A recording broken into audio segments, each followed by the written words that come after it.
Oke, Assalamualaikum warahmatullahi wabarakatuh. Waalaikumsalam Waalaikumsalam warahmatullahi warahmatullahi wabarakatuh. Waalaikumsalam warahmatullahi wabarakatuh.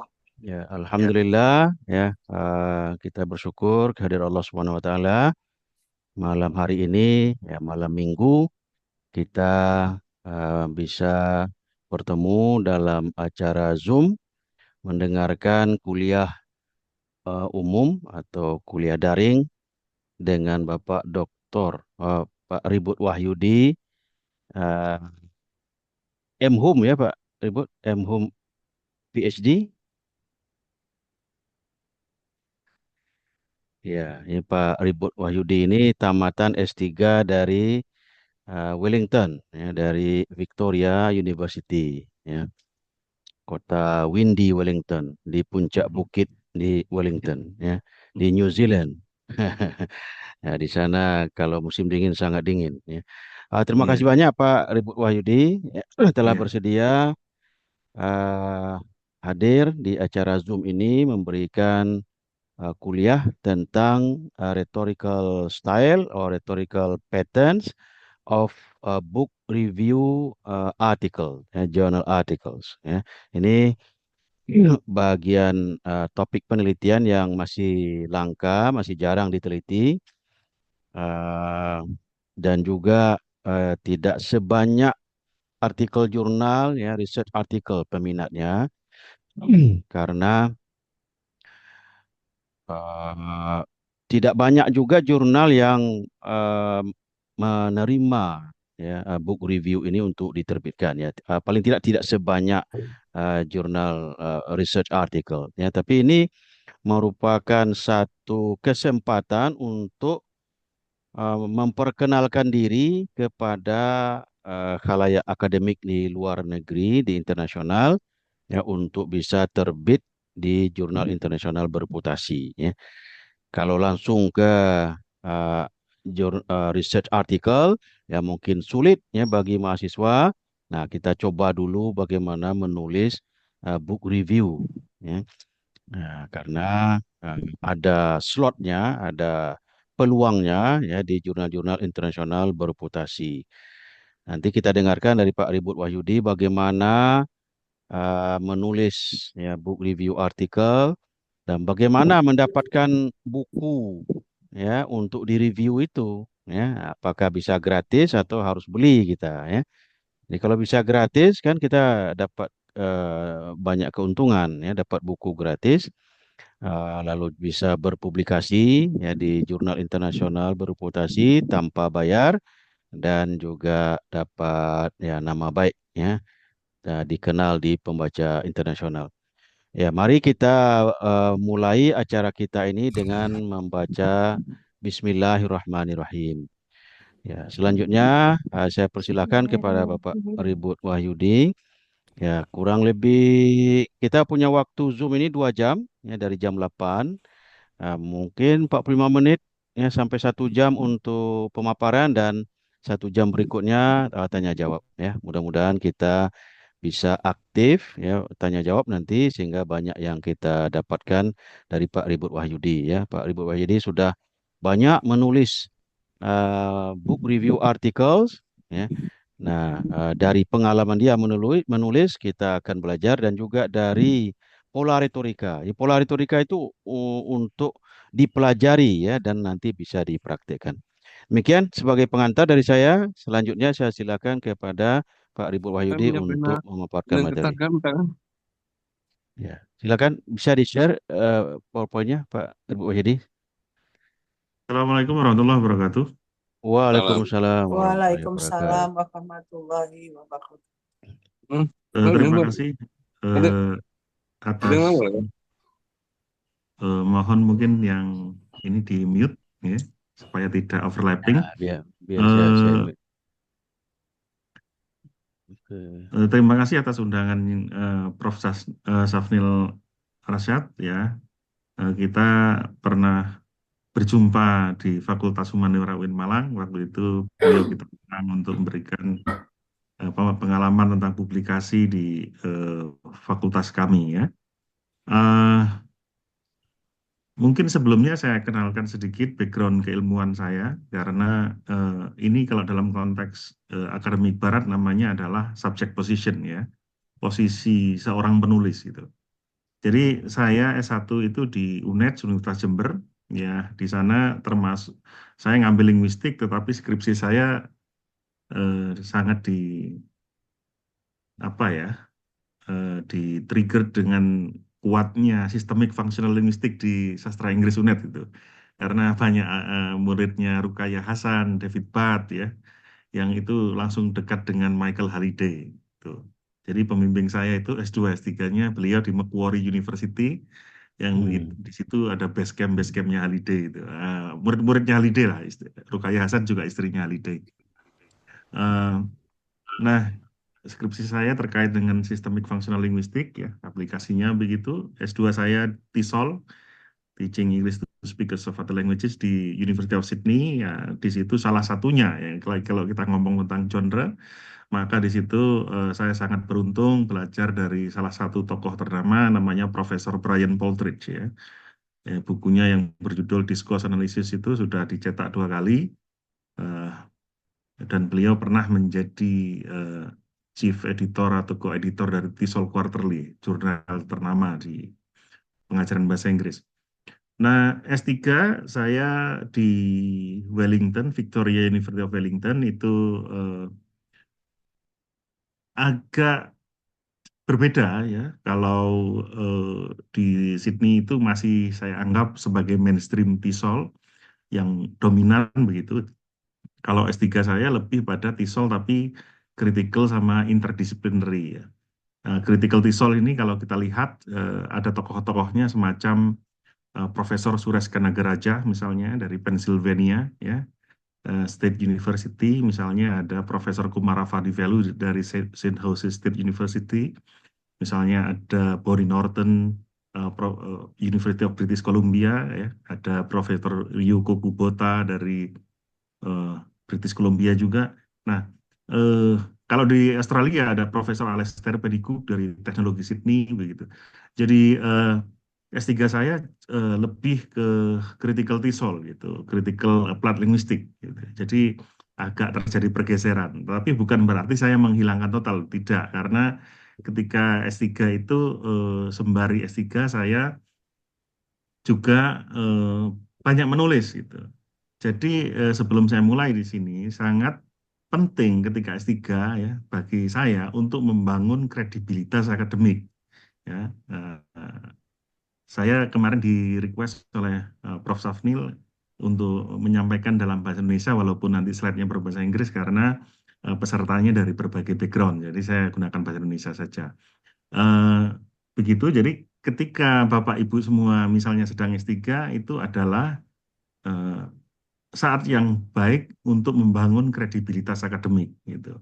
Membangun kredibilitas akademik itu diantaranya adalah menulis book review, menulis eh, research artikel yang seperti itu. Itu penting ya. Walaupun saya tidak menutup mata bahwa di S3 di Indonesia ini kadang-kadang kalau di Sambi juga beratnya luar biasa gitu ya. Di Sambi itu oh, misalnya ada tugas tambahan di di kampus misalnya prodi ya atau jadi dekan itu biasanya eh, bebannya luar biasa itu ya. Jadi padahal S3 itu juga butuh fokus gitu kan.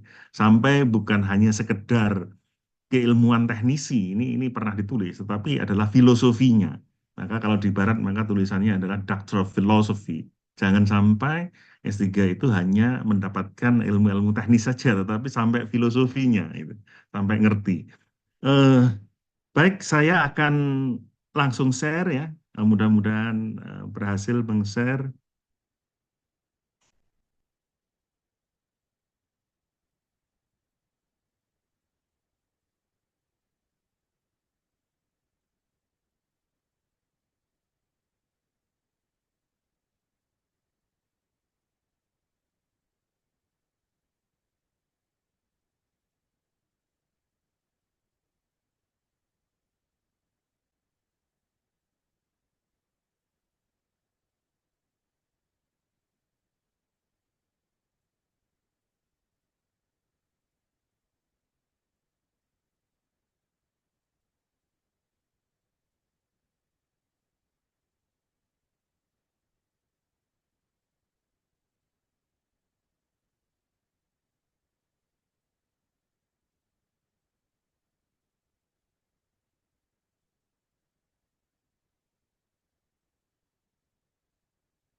belum kelihatan ya Pak ya. Saya kayaknya eh, belum belum berhasil ini Pak ya. Oke, gimana? Saya share. Oh, gini. Kalau bisa dibantu, terima kasih Pak. Multiple presenter to share. Oh, oke. Ah, ya, yang ini. Iya Pak. Itu sedang. Ya, Oh, oke. oh. Iya Pak, agak-agak ke atas tapi. Eh, Ya. Oke. ya. Ya, silakan. Hmm. Itu eh, terima kasih Bapak Ibu semua. Itu adalah slide pertama eh, PowerPoint saya. Di situ langsung saya sebelum nanti Bapak Ibu kalau ingin mendalami ya, ya secara teoritis itu ada bukunya Ken Highland. Ken Highland ini Hmm. adalah tokoh yang sangat fenomenal di bidang English for Academic Purposes. Jadi beliau adalah teman guru saya, Brian Poltridge, Profesor Brian Poltridge. Ken Highland ini banyak menulis tentang ESP, generic apa genre analysis, juga menulis di buku itu Ken Highland eh, menulis dengan bukan menulis ya, mengeditori buku yang judulnya adalah Academic Evaluations Review Genres in University Setting. Terbit tahun 2009, dieditori bersama Giuliani Diani atau siapa itu, oh, sepertinya orang Italia ya. Tapi itu diterbitkan oleh Palgrave Macmillan. Jadi nanti kalau diketik aja di Google akan muncul eh, Academic Evaluation Review Genres in Academic Settings. Tetapi yang saya sampaikan di sini, saya tidak terlalu ini ya, saya tidak terlalu membaca teoritis banyak-banyak begitu. Artinya ketika menulis ya saya tentu ketika S3 itu banyak membaca book review, general article sih alamiah saja terjadi gitu. Lalu terus saya menulis di misalnya book review ya. Book review selama ini dimulai dari S3 ya, kurang lebih ada 7 book reviews yang sudah saya tulis dan itu semuanya dengan Scopus I1 Index Journals ya. Dari Routledge ada berapa itu? Ada 5 dengan Routledge, satu dengan Mountain Deguiter, penerbit Eropa, satu dengan Journal of Asia TOEFL ya. Ini yang saya bagikan kemarin adalah 6 saya kirimkan ke Prof. Safnil dengan mungkin agak reminder. Mohon Bapak Ibu kalau mendapatkan artikel file-file itu digunakan untuk riset dan studinya sendiri ya. Karena itu adalah artikel jurnal yang kalau mendownload itu berbayar sehingga tidak merugikan publisher. Itu kalau digunakan untuk sendiri, untuk belajar, untuk riset, monggo silahkan. Jadi semakin bermanfaat bagus. Tapi kalau di-share di media sosial jangan. Jadi karena itu akan merugikan publishers begitu. Nah, ini langsung dari pengalaman saya yang saya ceritakan 7 kali terbit itu ketika waktu itu saya belum eh, diberi amanah menjadi posisi kaprodi karena ketika kaprodi sangat sibuk sehingga tidak sempat menulis book review lagi ya. Tapi kalau publikasi riset artikelnya alhamdulillah masih jalan. Eh, ini langsung dari publikasi saya yang 6 itu, tapi yang di sini hanya 3 yang sempat saya cantumkan. Tetapi kenapa saya berikan langsung 6 itu, harapan saya adalah dengan ketika membaca langsung itu sebenarnya jauh lebih kompleks ya. Ini bahasanya keywordnya orang kualitatif itu omongannya mesti kompleks ya, mendalam gitu. Jadi ketika saya berikan langsung artikelnya 6 itu, kalau dibaca satu persatu, berusaha difahami itu akan lebih baik daripada tentu hanya memahami PowerPoint gitu. Nah, saya nanti akan sangat senang ketika Bapak Ibu yang sudah membaca itu nanti langsung tanya. Ya, kalau ada dialogis begitu nanti akan lebih mengena begitu ya. Eh, yang dimaksud seperti apa? Eh, Monggo Prof. Sasril kalau bisa di halaman kedua. Uh, yep. Nah, ini yang akan saya bahas di dalam presentasi 1 jam atau 45 menit ke depan ya, 1 jam ke depan ada introduction, alasan untuk menulis book review ya. Struktur book review seperti apa ya. Jadi dalam kajian genre ya, genre itu definisinya adalah recurring patterns. Saya lupa tapi itu ada referensi ilmiahnya ya. Jurnal atau buku kalau kita membaca kajian genre itu adalah recurring patterns. recurring ya, itu berasal dari reoccurring patterns, pola-pola yang muncul yang mirip, atau kalau dikatakan sama persis ya mirip lah. Pola-pola akan mirip. Ya. Mirip itu artinya kalau book review ini sama Ken Highland ya dikatakan academic review genres ya. Jenisnya adalah review genres. Dan di dalamnya ada evaluasi akademis ya. Eh, eh, Evaluasi akademis itu mungkin yang bedakan dengan evaluasi orang lain yang tidak akademis gitu. Karena di konteks kampus, di konteks universitas itu harus akademis. Nah, kalau kita terbiasa membaca buku-buku yang kajian atau jurnal yang terkait dengan genre studies ya, kajian genre.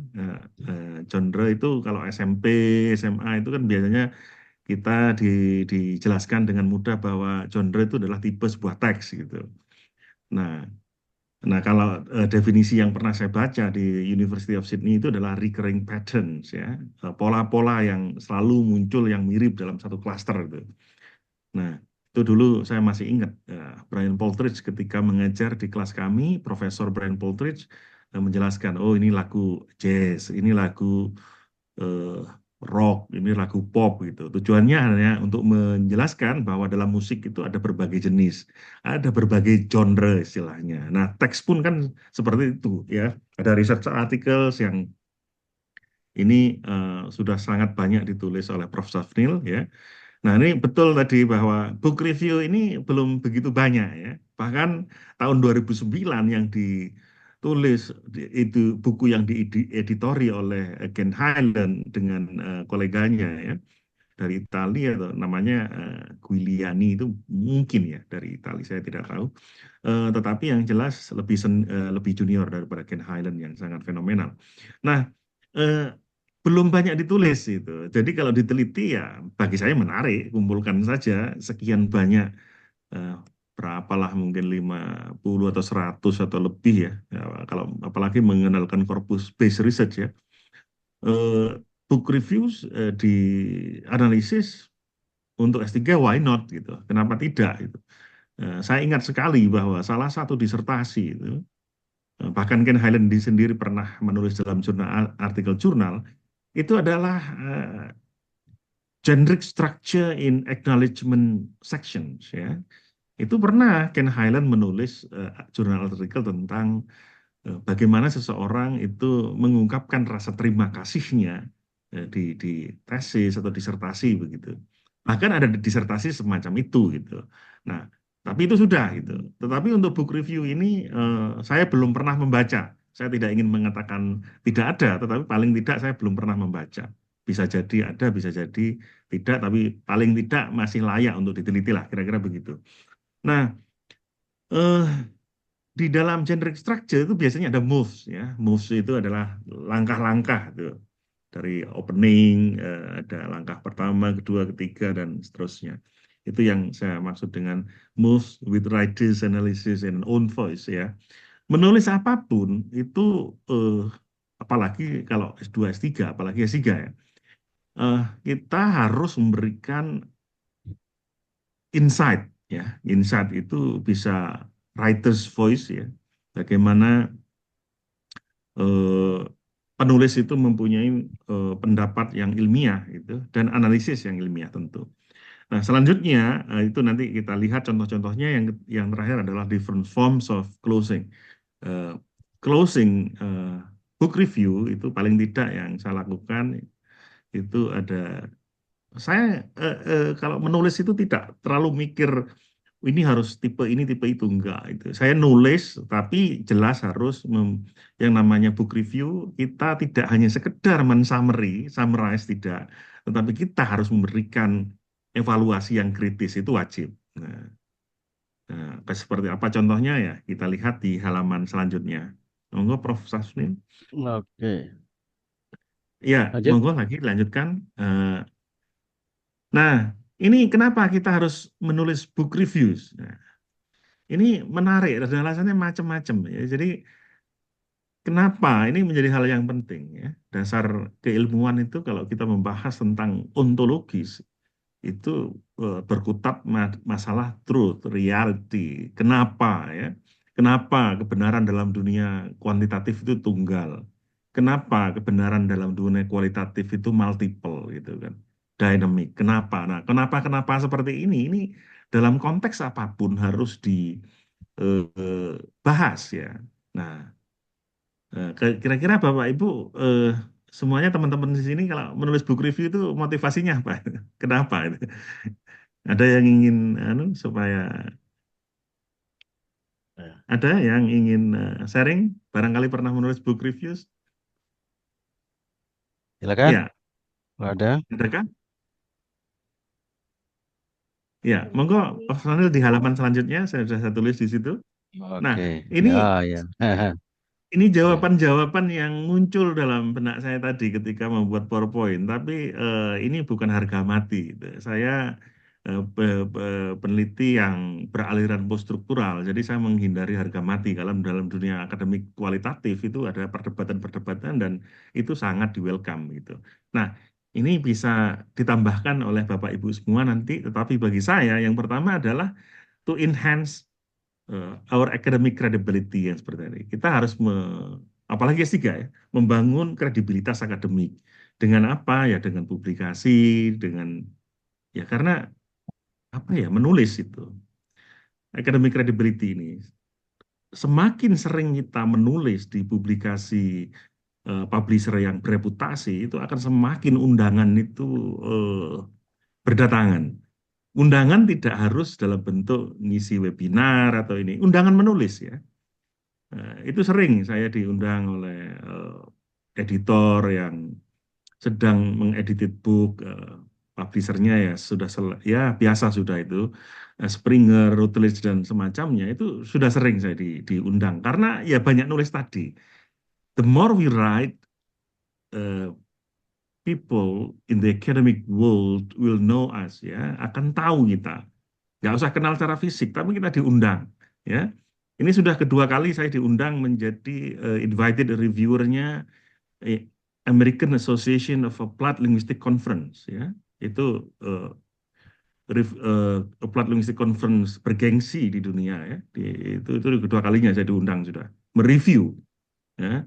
Nah, itu ya karena saya kira tulisan ya, nggak ada teman KKN itu tidak ada, ya. Kroni nepotisme itu tidak ada. Ya. Dalam dunia ya, tulis menulis begini ya memang kita harus menulis yang bagus, yang kritis gitu. Pada akhirnya nanti kita akan diundang sendiri.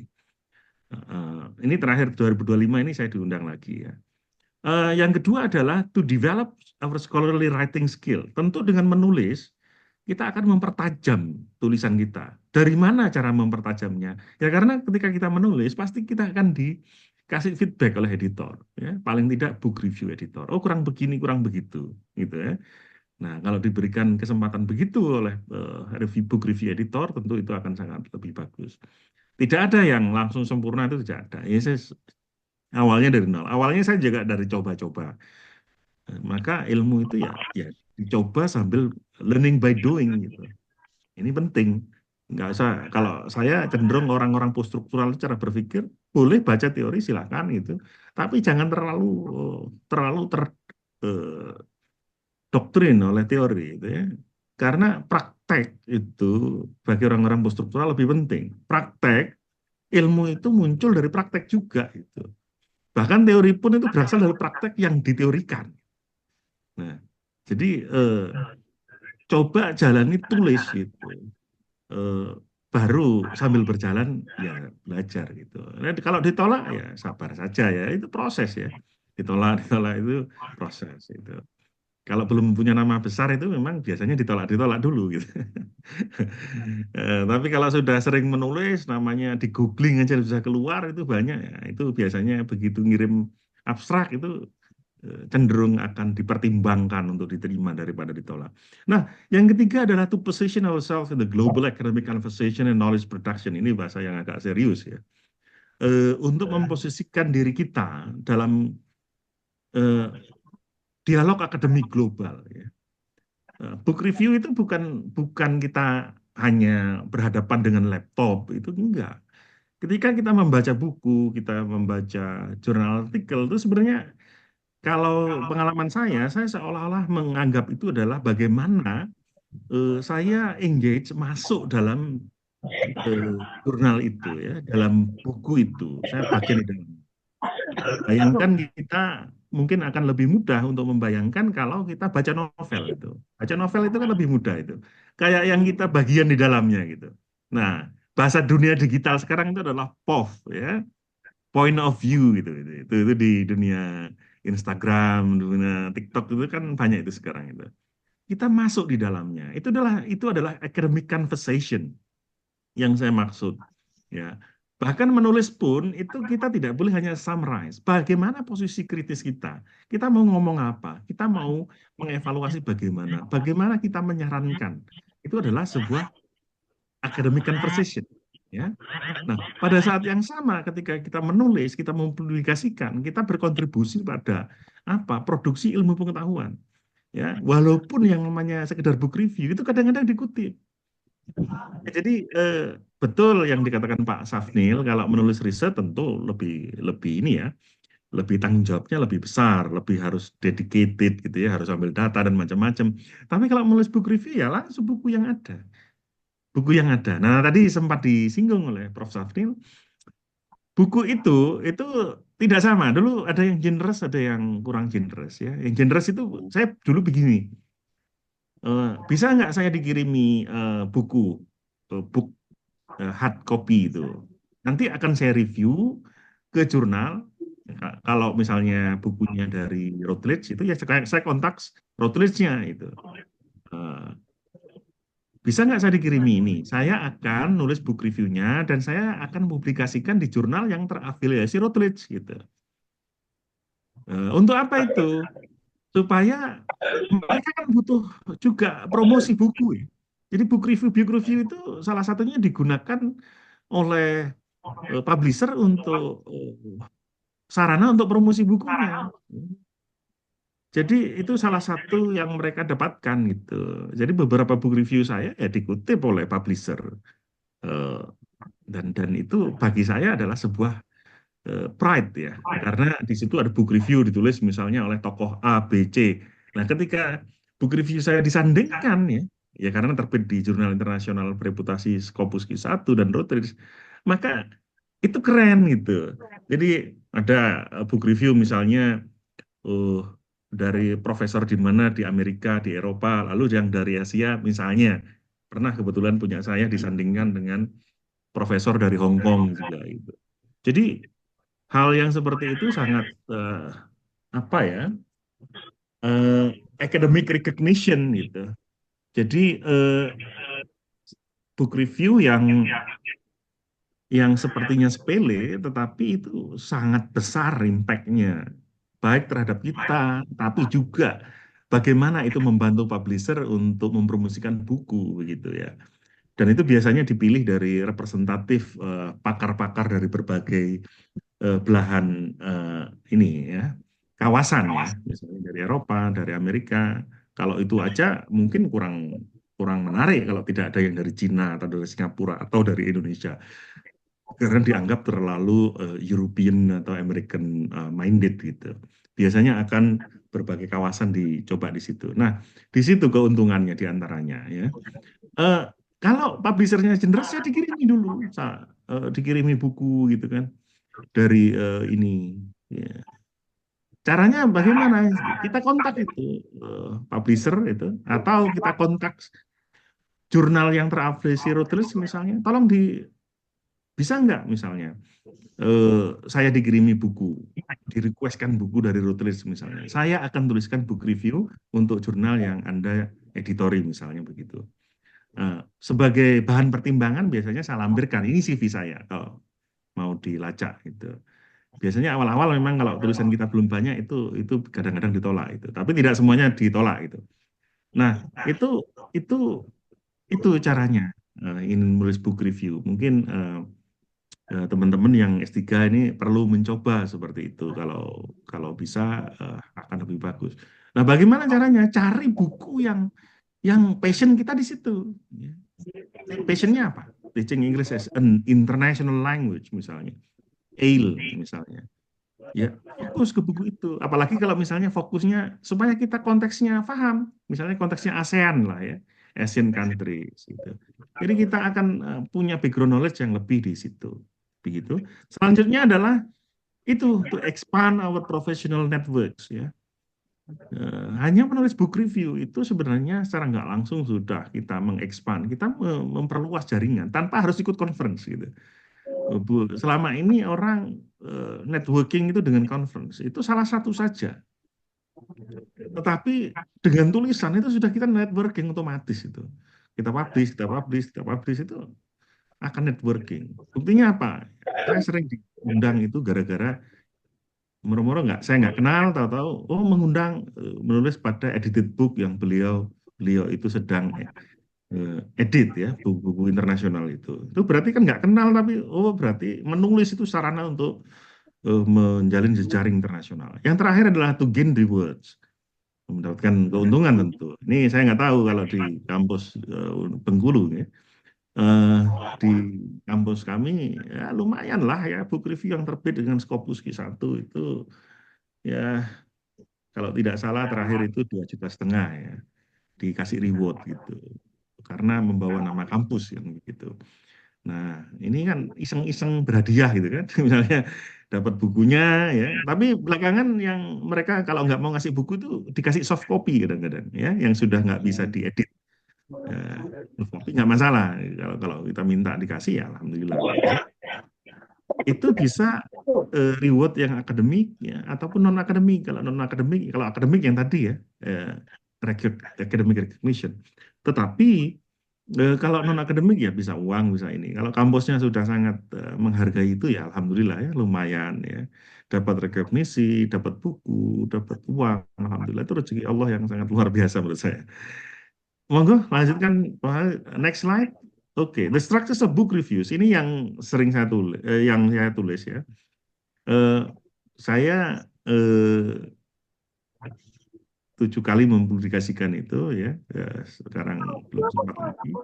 Tetapi ini saya baru kalau diundang untuk sharing tentang publikasi internasional juga sudah sering gitu. Tetapi khusus book review ini baru pertama ini diundang Prof. Safnil karena mungkin orang di Indonesia itu saya nggak tahu ya, mungkin belum tertarik aja ya untuk membahas yang seperti ini. Tetapi ini kalau dalam konteks global ini kayak begini-begini hal kayak seperti ya kecil gitu kan sepele gitu. Itu menjadi concern bagi orang luar itu. Ya. Bayangkan disertasi hanya membahas generic structure of acknowledgement sections. Ya. Itu ada disertasi yang seperti itu. Membahas struktur terima kasih dalam tesis dan disertasi itu buat dikumpulkan itu. Nah, book reviews ini ya tentu akan menarik ya kalau dibahas karena belum banyak yang menulis. Monggo dilanjutkan Pak Safri. Ini saya mencontohkan 2 saja nanti saya kira Bapak Ibu sekalian bisa atau sudah saya belum tahu mungkin materinya bisa di-share yang 6 jurnal yang sudah saya kirim ke Prof. Sofil. Nah ini 2 saja karena keterbatasan space dan waktu ya tadi menulisnya. Ini saya copy paste kan dari tulisan saya sendiri yang terbit di itu 2 itu. Salah satunya adalah Journal of Intercultural Studies. Ini Routledge ya. Terbit tahun 2016 ketika saya sedang S3. Yang kedua adalah yang kanan itu sama JLIE itu adalah Journal of Language Identity and Education. Itu 2017 juga dengan Routledge ya. Semuanya Q1. Nah, yang ini opening ini biasa aja ya. Ini opening itu misalnya the book discusses two central concepts the relationship between interculturality and ELF gitu.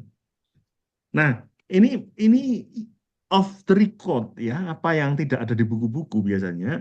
Kalau Bapak Ibu misalnya, ini tidak ada ini pengalaman aja. Ada jurnal kita kadang-kadang lihat kalau jurnalnya itu berbau English as lingua franca ya, misalnya book review editornya orang-orang bukan ini orang-orang yang dalam tanda kutip bukan native itu kadang-kadang lebih toleran ya, toleran. Toleran itu dalam arti mereka bisa jadi dari Eropa, tapi bukan bahasa pertamanya bukan bahasa Inggris juga, itu kan. Jadi kalau tulisan orang Indonesia misalnya ini kadang-kadang kan banyak yang kurang bisa menulis to the point ya, concise to the point itu enggak, itu biasanya puter-puter gitu kan. Nah itu mulai dibiasakan ya. Ini Pak Safnil saya kira sangat concern dengan dunia yang seperti ini, harus to the point, harus concise gitu kan. Padat berisi itu ciri tulisan orang Barat. Nah, eh, gimana kita ya kalau kita mengikuti contohnya paling gampang adalah ketika kita mau menulis book review pada Journal of Intercultural Studies, saya singkat JIS atau Journal of Language Identity and Education, bagaimana? Paling gampang ya download aja. 2 contoh, 3 contoh dari book reviewnya mereka di jurnal itu, kita baca dulu.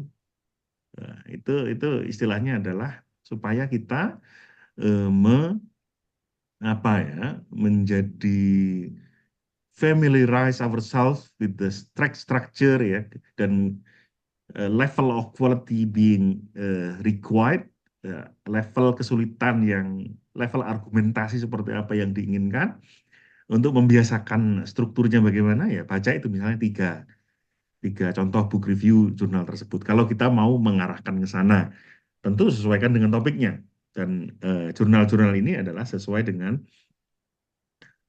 apa ya dengan topik buku yang sedang saya eh, ingin tulis book reviewnya. Ini buku yang saya tulis yang Journal of Intercultural Studies ini buku tentang English as Lingua Franca kaitannya dengan interculturality ya. Itu 2 buku yang satu buku yang dieditori oleh Fred Dervin sama Prue Holmes. Fred Dervin ini adalah profesor di Finlandia ya. University of Helsinki, dan Prue Holmes ini adalah waktu itu associate profesor di kampus, saya lupa namanya, di kampus UK yang jelas. Nah, satu buku ini termasuk baru dalam arti tidak pernah sebelumnya waktu 2016 ya. Sekarang tentu sudah bertambah. 2016 itu belum pernah ada buku yang secara khusus membahas interculturality dan English as Lingua Franca. Jadi tentu mau menulis book review kita propose itu ya memang harus lihat di publisher yang terkenal, misalnya Multilingual Matters atau Routledge atau Springer, itu harus kita lihat judul-judul buku terbaru itu baru muncul gitu. Nah, itulah yang kita eh, propose untuk ditulis book review-nya. Jangan sampai yang sudah lama, kalau yang lama nggak akan diterima karena ada unsur kebaruannya nanti berkurang gitu. Nah, itu ya, itu adalah opening. The book discusses, saya tulis seperti itu. Nah, ini saya singkat misalnya. The first 3 chapters.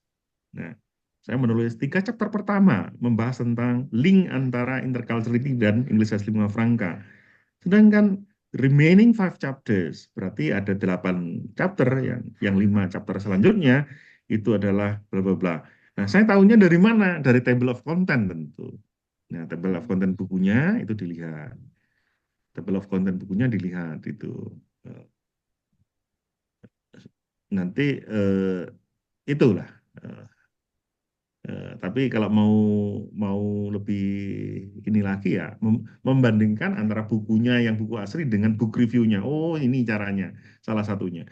Oh ini misalnya ada satu buku, misalnya punya 3 buku lah ada 3 buku, ada 3 book review dari buku-buku yang berbeda ini. Setelah dilihat, oh di bukunya seperti ini, di book reviewnya seperti itu. Eh, Seperti itu. Ini cara saja, the first 3 chapters. Ini yang artikel jurnal yang pertama. Yang kedua adalah ini menarik ini. Saya mau propose book review pada ini jurnal top ini ya. Journal of Language Identity and Education itu jurnal yang sangat. Ya jurnal yang kedua ini jauh lebih top daripada jurnal yang pertama, walaupun sama-sama Routledge-nya. Ini saya mau propose sebuah book review itu buku tertentu itu tidak diizinkan, tetapi sama book review editornya diberi usulan ini kalau ini bagaimana buku ini gitu. Justru sebenarnya saya tidak sedang mempropos buku itu dan tidak tahu buku itu ya. Eh, tetapi buku yang saya propose ditolak diganti. Bagaimana kalau buku ini saja? Gitu. Oke, saya tidak pernah anu ya, kalau dikasih editor ini waktu itu apalagi sedang S3 waktu masih banyak, ya saya mau aja gitu. Karena ingin itu tadi membangun kredibilitas akademik dengan menulis book review. Kedua, kan tulisan kita bisa masuk pada Journal of Language Identity and Education ini. Tidak banyak orang yang mampu menulis di Journal of Language Identity and Education ini karena top tier ya. Eh, eh, Sama-sama road klasternya lebih atas lagi gitu. Nah, ini contoh openingnya ya. The book discusses three major themes. Itu saya tulis. Ini termasuk opening semua walaupun ini kalau yang pertama lebih singkat ya, tapi yang kedua ini di jurnal yang berbeda eh, apa ya lebih kompleks ya. Kenapa? Karena bukunya memang lebih kompleks. Itu tentang masalah identity politics itu di Eropa itu. Buku penerbitnya Bergen atau apa ya, mungkin di Eropa terkenal itu, tapi tidak terbiasa di telinga kita seperti Routledge, seperti Springer, seperti Palgrave Macmillan. Ini penerbitnya adalah Bergen, konteks identitas politik dan bahasa di Eropa. Ya. Begitu saya ditawari itu, oke lah. Ini walaupun saya konteksnya ini saya ingin. Nah, sehingga saya perlu menulis panjang kayak begini. The book discusses the aims of this book, ya kan, untuk lebih detailing ya. Nah, nanti kalau ada teman-teman atau Bapak Ibu bertanya, seberapa jauh, eh, seberapa boleh kita elaboratif dalam menulis book review? Ya tergantung jurnalnya ya. Jurnalnya maksimal berapa? Apakah 2000 kata? Kadang-kadang ada yang hanya sekitar 1200 kata. Nah, kalau sudah 1200 kata, kita jangan sampai nulis 1500, pasti ditolak gitu. Nah, kalau maksimal 1200, kita masih menulis 1300 masih oke lah ya. Biasanya lebih-lebih dikit itu boleh ditoleransi. Tapi kalau sudah terlalu jauh nggak boleh. Pun kalau misalnya disuruh 1200 tapi nulisnya 500, ya mungkin kurang mendalam gitu ya. Jadi bagaimana kita menulis sepanjang apa ya tergantung jurnalnya. Kalau jurnalnya biasanya mereka memberikan contoh dan jumlah maksimal kata. Nah, ini lagi penting. Kalau jumlah maksimal kata, kalau bukunya tebal, itu bagaimana? Itu lagi. Keahlian kita menulis succinct, ya. Succinct itu concise, padat dan berisi. Ini menjadi penting. Ya. Padat dan berisi apa? Nah, ini tentu Prof. Sasmil sudah pernah membaca, saya yakin. Nah, dan kalau teman-teman di situ nanti ini penting juga saya kira ya walaupun sudah S3 di S1 itu kalau saya ngajar writing saya ajarkan itu. Eh, Perbedaan antara spoken and written academic language yang ditulis oleh Michael Halliday ya, ini mbahnya systemic functional linguistic ini. Terbit 1985 buku itu, tapi buku yang sangat bagus untuk tahu bagaimana sih academic written language, bagaimana sih yang menulis tetapi padat dan berisi gitu. Apa beda antara spoken language dan written language ya? Written language itu bukan sekedar kata-kata dituliskan jadi written language, tidak. Kadang-kadang banyak anak skripsi misalnya, ini skripsi yang saya katakan, itu kadang-kadang tidak academic written language, spoken language hanya saja ditulis gitu. Halliday itu dalam buku itu menuliskan contoh academic written language itu adalah ada unsur lexical density, kepadatan leksikal, kosakata ya. Jadi kosakatanya menjadi padat, tidak terlalu berputar-putar. Dengan cara apa? Salah satunya adalah dengan cara nominalization ya. Bagaimana membuat kata kerja menjadi frase kata benda ataupun kata benda. Contoh konkret misalnya. Nanti monggo silakan dibaca di bukunya Halliday Spoken and Written Language ya. Misalnya United Nations Organization, ya kan? Itu jelas orang tahu itu PBB di mana-mana juga PBB gitu. Itu kan sebenarnya kalau diperpanjang, kalau ini salah satu produk academic written language gitu. Kalau diperpanjang kan bisa ditulis itu. An international organization which comprises of bla bla bla. Kan panjang itu kalau dijabarkan elaboratif. Tetapi dijadikan nominalization kan cukup dengan menuliskan United Nations Organization. Itulah diantaranya yang disebut sebagai nominalization. Ya, ini kalau contoh ini jangan contoh saya sendiri, tapi kurang lebih Halide itu mencontohkan seperti itu.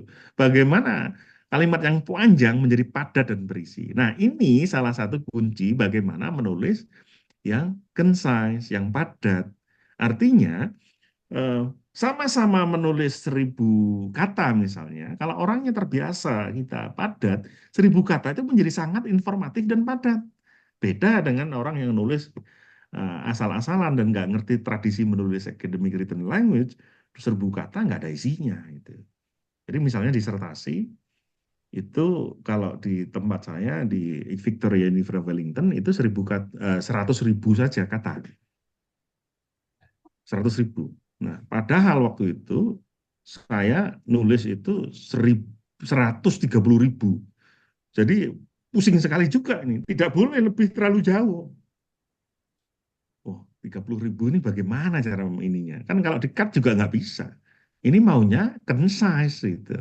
Berarti harus diparafrase ulang yang lebih padat lagi, tapi isinya tetap sama gitu. Ini 30.000 ini kelebihannya mungkin saya juga dalam eh, dimensi tertentu waktu itu masih dipengaruhi juga dengan retorika gaya orang Indonesia, Asia mungkin ya, yang cenderung berputar-putar itu.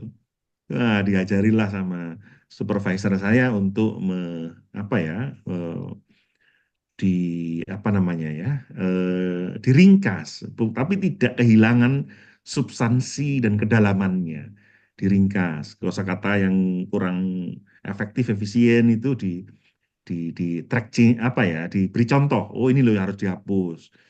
Padat berisi. Nah, ini menantang. Nah, tentu yang sudah publish seperti ini sudah layak dijadikan contoh. Oh, itu tuh nulis yang padat dan berisi. Monggo Pak Safril dilanjutkan di slide selanjutnya. Eh, ini opening. Nah, ini yang saya bahas, the move structures with embedded analysis and voices. Again, ketika menulis ini saya tidak membaca buku Jekyll and Highland. Memang saya mendalamkan pada pengalaman saya sendiri sehingga apa yang saya tulis ya apa adanya aja menurut saya ya. Ini terbit di Pedagogis. Ya. Pedagogis ini adalah jurnal di Routledge ya, tetapi base camp-nya di Singapura ya. Jadi banyak dosen NUS dan Nanyang yang jadi editornya di situ. Ini saya membahas tentang teaching English as an international language yang begitu-begitu ya. Eh, ditulis oleh Profesor David McKay itu siapa namanya lupa saya, pokoknya orang besar itu. Eh, local context around the world gitu gitu. Nanti ada di daftar referensinya. Ini yang saya maksud dengan move structure ya.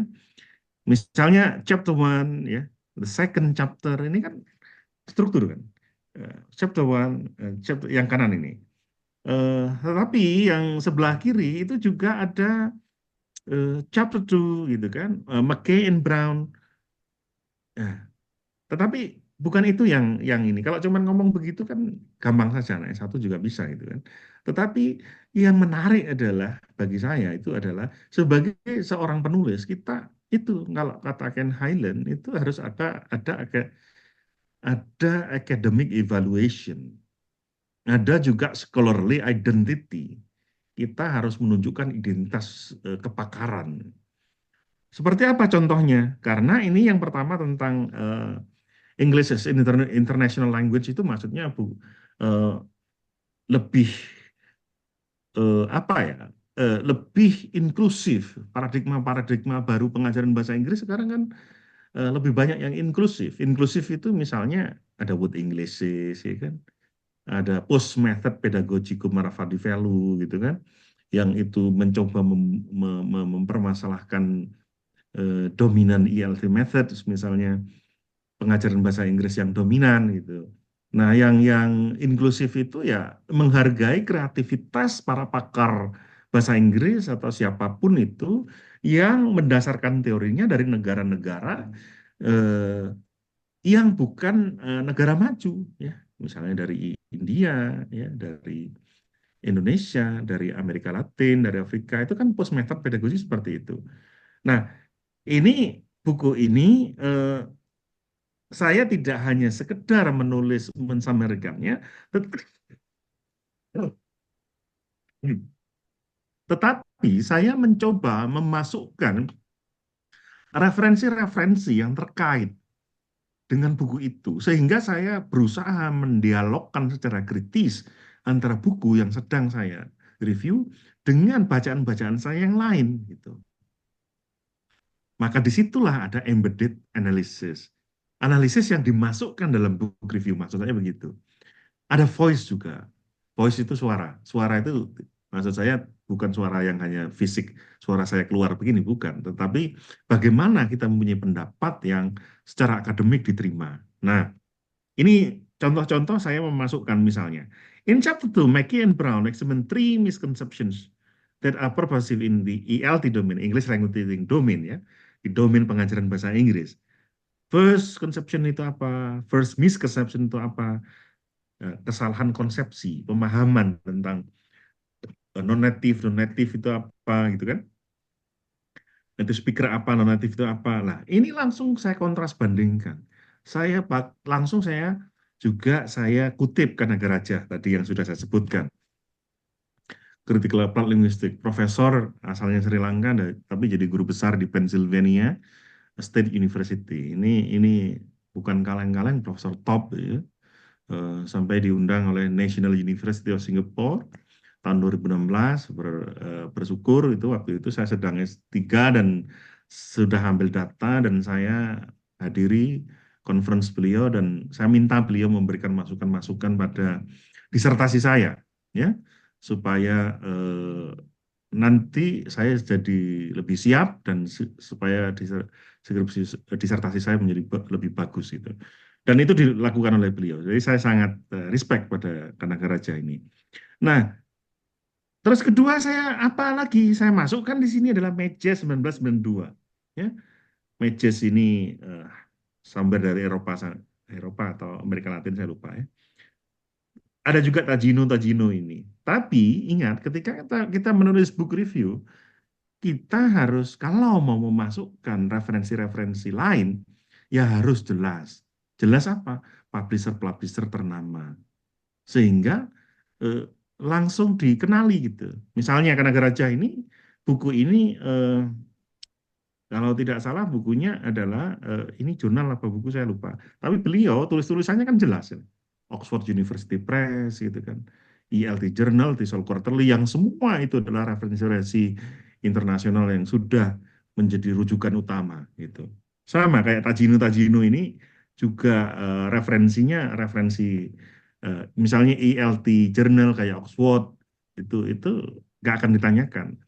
Bagaimana Pak kalau yang konteks jurnal Asia boleh asal recognize seperti misalnya Journal of Asia TEFL itu jelas recognize ya.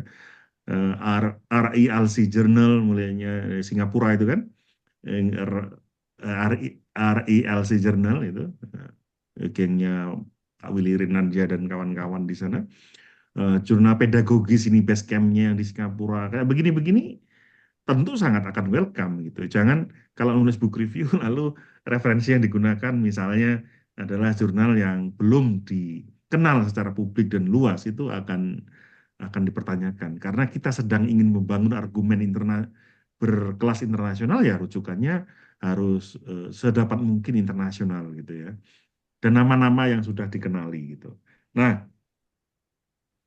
ini yang kedua, ini beda artikel jurnal. Yang kedua ini adalah saya in chapter 1 Ives, ini kalau nggak salah Peter Ives. Ini saya mereview ya. The author argues that bla bla ya kan di halaman sekian-sekian ya. Kita kalau menulis big review itu juga penting pada saat tertentu itu menunjukkan halamannya supaya orang yakin oh ini review betulan ini bukan sedang lamun atau ngawur gitu ya. Tetapi benar-benar akurat di halaman berapa itu tahu gitu. Tapi ya jangan direct quote semua hanya untuk menunjukkan bahwa kita benar-benar serius mereviewnya. Ada di sana kalau mau dicek gitu. Nah, ini titik-titik ini because the use of human language is entrenched ya. eh, penggunaan bahasa itu entrance itu ini ya, eh, di mana-mana bisa kita temui dalam segala aspek kehidupan itu. Ini adalah kata-kata saya. Jadi saya tidak hanya sekedar mengutip, tetapi saya memberikan eh, apa ya, semacam penjelasan tambahan ya, atau argumentasi karena itu dari saya, bukan hanya sekedar mengutip. Nah, itulah ini yang namanya voice ya. Tulisan itu pada dasarnya milik kita karena kita berkontribusi punya voice. Kalau cuman summary aja kita tidak punya voice dan analisis, ya itu bukan, ya itu fotokopi namanya. Gitu. Kalau dalam tradisi menulis di Barat itu kayak di Australia, saya yakin New Zealand dan Amerika Inggris, saya yakin begitu. Hal yang sangat penting ditekankan adalah mengapa. Jadi critical thinking ini tuh menjadi sangat penting untuk postgraduate student di dunia Barat. Harus kritis. Jangan sampai taken for granted, ya. Teori hanya dikutip-kutip saja. Eh, Jangan kita hanya sekedar mengutip, tetapi bagaimana pendapat kita? Kita kutip oke, tetapi lalu apa? Pendapat kita sendiri apa? Evaluasi kita apa? Dalam bahasanya Ken Highland, our academic evaluation ini apa? Gitu. Ini sangat penting. Kalau tidak ada itu, tidak ada kebaruan. Ya. Karena baru itu salah satunya adalah interpretation. Penjelasan tambahan itu kebaruan. Kebaruan itu macam-macam. Levelnya misalnya kalau anak S1 ya paling objeknya yang berbeda gitu kan. Tetapi objek yang sama boleh diteliti asal sudut pandang analisisnya berbeda. Maka dalam tataran analisis inilah, walaupun menulis book review, kita harus menawarkan sesuatu yang baru. Tuh. Nah, selanjutnya adalah Krauss in the second chapter draws on the multiple contradictions evidence in blah blah. Bapak Ibu sekalian, saya menulis ini sangat, maka buku-buku yang saya tulis book reviewnya itu biasanya adalah uh, socially informed thesis, ya, critical thesis. Kayak tadi itu English as lingua franca kaitannya dengan interculturality itu kan sangat lintas budaya banget gitu. Tidak hanya yang, maksud saya tidak hanya yang materi dari negara berbahasa Inggris diajarkan ke negara dunia ketiga di Indonesia, enggak. Saya enggak suka yang seperti itu. Saya lebih yang suka kritis dan dialogis. Nah, yang seperti ini sama. Teaching English is an international language yang ditulis McKee and Brown. Ini beliau, sorry.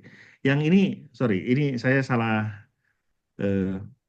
mengutip barusan. Yang ini adalah language identity and politics yang ditawarkan oleh salah satu book review editornya Journal of Language Identity and Education. Jadi bagaimana isu kebahasaan itu bukan hanya sekedar tulisan, tapi bahasa itu tidak pernah muncul di ruang hampa ya. Bahasa itu muncul dalam konteks sosial politik sehingga selalu menarik untuk mendiskusikan bahasa identitas dan politik. Tulis-tulisannya Profesor Sugiono Sugiarto itu kan juga aliran-alirannya seperti Suresh Kanagaraja, ya, bisa dimasukkan dalam kategori critical applied linguistic. Coba kalau beliau nulis, kan banyak juga referensinya dari Suresh Kanagaraja. Ya. Itu artinya secara tulisan itu satu school dengan yang saya dalami. Ya, cuman beliau lebih senior gitu, secara profesor gitu. Tapi secara madhab pemikiran penulisan itu dekat gitu. Kita karena kita merujuk pada sumber-sumber yang kurang lebih sama begitu. Monggo dilanjutkan Pak Safni. Nah, writers own analysis and voices ini yang saya tuliskan di sini. The commentary made by John O'Regan bla bla bla terus ya. Halaman sekian itu saya tulis supaya mereka yakin paham. Nah, kayak kata-kata misalnya thus ELF still unequally benefits elites such as those engaged bla bla. Ketika nggak ada tanda kutipan langsung, itu berarti minimal saya memparafrase, kedua saya menambahi ya. Apa namanya? In this way, this chapter substantially questions prior chapters. Jadi In this way, this chapter yang ditulis John O'Regan, karena satu buku itu kan ditulis banyak orang, maka this chapter itu substantively, secara substansi, itu mempertanyakan. Nah, kalau bertanya sama mempertanyakan ini beda. Kalau bertanya saja itu belum tentu yang ini. Siapa nama Anda itu bertanya. Tapi kalau mempertanyakan itu adalah nada-nada protes, ya, mempermasalahkan itu. Mempermasalahkan prior chapters, mempermasalahkan tulisan-tulisan yang ditulis oleh penulis-penulis sebelumnya. Walaupun John O'Regan sendiri tidak, misalnya begini, saya sedang mempermasalahkan. Dia tidak menulis begitu, tapi tone dari tulisannya mengkontradiksi tulisan-tulisan chapter sebelumnya. Kita sebagai seorang penulis book review harus paham secara apa ya, bacaan meta reading kita itu sampai ke sana gitu.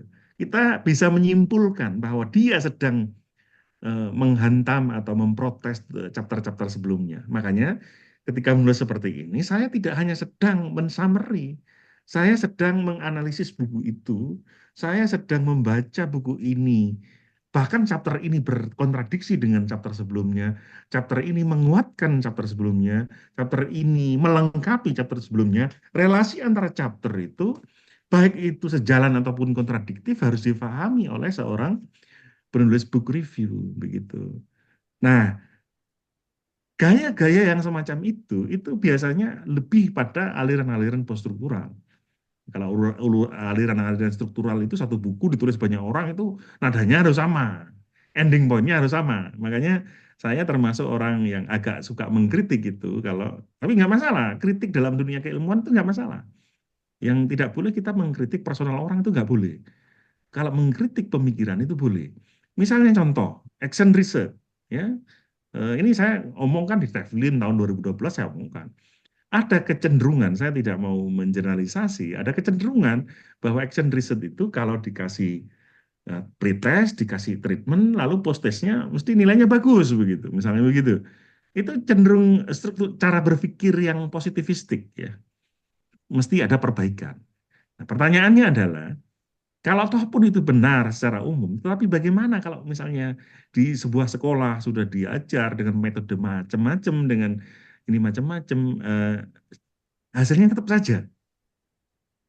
Apakah berani seorang peneliti yang beraliran action research itu mengatakan, setelah saya adakan treatment, tidak ada hasilnya, misalnya begitu. Nah, kecenderungannya mereka akan mengatakan lebih baik. Nah, kalau aliran poststruktural ini tidak. Lebih melihat realitas apa adanya, ya. Kalau jelek ya dikatakan jelek lah, ada perbaikan dikatakan perbaikan. Itulah realitas sosial yang kompleks yang tidak perlu dimanipulasi karena data itu suci gitu. Selanjutnya adalah misalnya O'Regan challenge the commonly understood notions of ELF. Ini berarti kata-kata saya. O'Regan challenge the commonly understood notions of ELF. Inggrisnya Lima Franca. O'Regan itu apa ya, challenge, menantang ya. Kadang-kadang agak susah terjemahnya, nggak pas itu, menantang, tapi adalah mempermasalahkan pemahaman sebelumnya tentang ELFN. Overs critical rereading, ini critical rereading, pembacaan ulang. Kadang-kadang tesis, disertasi di luar negeri judulnya cuma begitu, rethinking, ya kan, rereading, apa begitu. Itu artinya ingin menawarkan sebuah interpretasi baru dari fenomena yang sudah ada. Karena penjelasan-penjelasan sebelumnya itu dianggap masih belum memuaskan secara akademik. Kalau ataupun ada, belum lengkap, belum kekinian. Maka rethinking, rereading, reimagining itu biasa kalau di luar negeri. Nah, objek kajian boleh sama, tetapi reinterpretasinya yang berbeda. Karena ada critical rereading itu tadi. Mau dilanjutkan, Prof. Sasnil? Ini lagi, writing analysis and voice through scholar citation. Ini tadi sudah saya contohkan sebenarnya. Itu tadi kan sudah ada Tajino, Kadangaraja. Ini hanya menambahkan saja bahwa salah satu kenapa tulisan book review saya mudah diterima, saya kira adalah ketika saya mampu membawa referensi-referensi ini dan mendialogkan secara kritis. Nah, ini kalau chapter 9 ditulis oleh Saya nggak bisa baca ini nama Latin atau Galan ini ya. Discusses Canadian federal government, bla bla bla, panjang itu kan. Terus saya mencoba membaca fenomena di atas ini chapter 9 dengan apa? Dengan membawa Dreyfus and Robinov. Robinow. Ini adalah buku yang membahas tentang Michel Foucault. Ya, karakter-karakter tulisan saya dan juga misalnya tulisannya Karangan Raja, tulisannya Alistair Pedigree dan yang lain-lain, pemikir-pemikir itu, critical soal itu membawa pemikiran-pemikiran kritis dari bidang sosial, baik itu critical sociology dan juga pemikir filosofi kritis. Kalau Michel Foucault, Jacques Derrida itu kan pakar-pakar culture studies. Tidak hanya itu ya, kami terbuka untuk semua pemikiran ya. Kalau Michel Foucault, Jacques Derrida itu kan Eropa banget gitu. Tapi misalnya Syekh Farid Alatas, kita juga kutip itu. Siapa Syekh Farid Alatas ini? Beliau adalah guru besar National University of Singapore. Orang Melayu, pernah tinggal di Indonesia. Nah, jadi kita terbuka terhadap semua pemikiran ya, baik itu Eropa maupun Asia yang kritis, yang membantu kita, ya kita pakai. Itu saya tulis di sini. Despite the initial intention of the discourse, walaupun tujuan utamanya awalnya itu adalah wacana tentang imigrasi, bagi Foucault itu efek dari wacana itu tidak bisa diprediksi. Nah, ini bisa menangkap apa yang sudah terjadi sebelumnya. Cuman saya ingin menjelaskan, ini kalau dianalisis dengan kacamata Michel Foucault akan seperti itu. Nah, ini nama-nama besar seperti Jacques Derrida, Edward Said, ya, Orientalism itu pakar Orientalism, keturunan Palestina, itu juga orang-orang top gitu ya. Itu kalau kita mampu membawa dan mendialogkan secara kritis, saya punya feeling ya, ini belum ilmiah. Saya punya dugaan yang itu nggak asal segera dugaan, itu akan memperbesar peluang book review kita, ya, bukan hanya book review, research artikel kita, kayak itu akan mudah diterima juga, bukan otomatis enggak. Asal ngutipnya secara, maksud saya menggunakan secara kritis, bukan hanya taken for granted ya. Eh, eh, saya ingin refresh kembali bacaan saya tentang genre analisis ini karena Prof. Sasnil sangat concern di bidang itu. Eh, Genre analisis itu yang dipelopor macam ada 3 aliran ya, ada aliran Sydney School, ada aliran John Swills, dan aliran satu lagi genre as social actions ya, Miller dan kawan-kawan itu.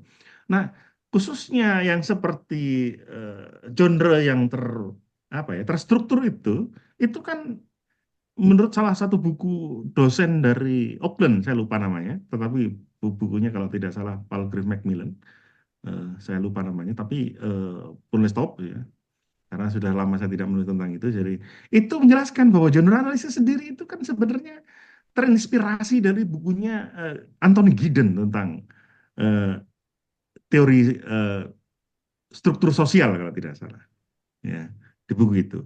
Artinya apa? Orang-orang besar, linguis-linguis besar itu juga membawa teori-teori sosiologi kritis, culture study kritis untuk menjelaskan fenomena kebahasaan, ya. Mungkin dari antropologi juga kan begitu-begitu.